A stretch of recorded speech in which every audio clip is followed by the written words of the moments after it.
There are many confusing Japanese particles and it's annoying, right? How are you doing, guys? It's you. So today I show you how to use a Japanese particle no. You might heard of different usages of the Japanese particle no, and they might have confused you at some point. So let me try and make it simple for you.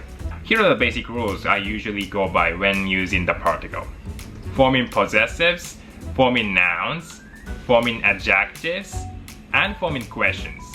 That's pretty much it. Very simple, huh? These rules might not have been taught in textbooks or in classroom settings, so it might be new to you guys. If that's the case, don't worry. The particle no is pretty simple and very simple to use. I'll show you plenty of examples so that you get ideas of how we frequently use them. So let's go! Putting no after a noun, you change it to its possessive form. Like writing an apostrophe s after a noun in English. 僕のノート my notebook. 彼のスマホ his smartphone. 彼女のお皿 her plate. 父のパソコン that's computer. ヨッシーのご飯 Yoshi's food. 彼の会社 his company. Placing no after a verb will automatically make it a noun. For example, 書くのは彼 it's him writing. The verb 書く alone cannot be a subject, but if you place no after it, it then turns into a noun. 食べたのは私 it's me who ate that. 行ったのは昨日 yesterday I went.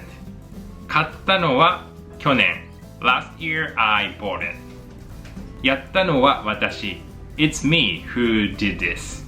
作ったのは彼女 It's her who made this.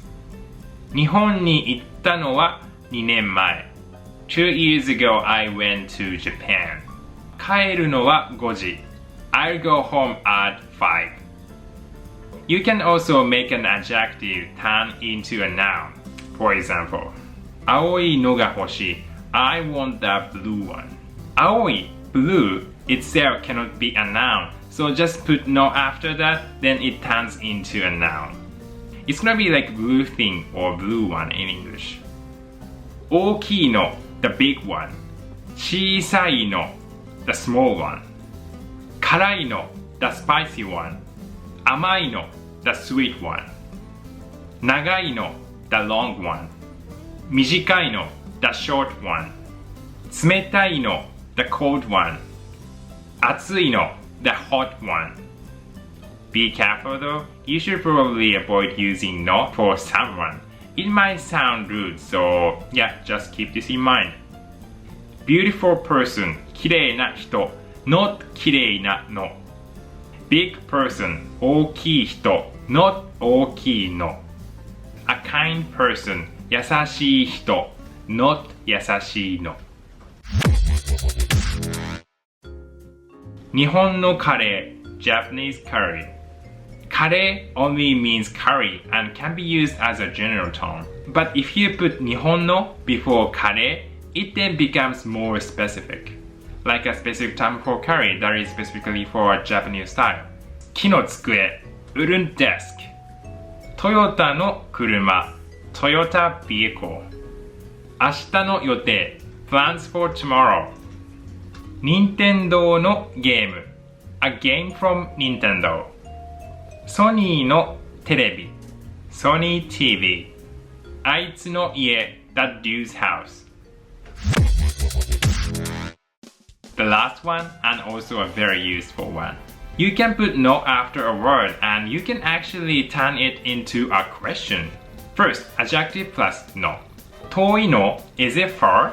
近いの is it close? 怖いの are you scared?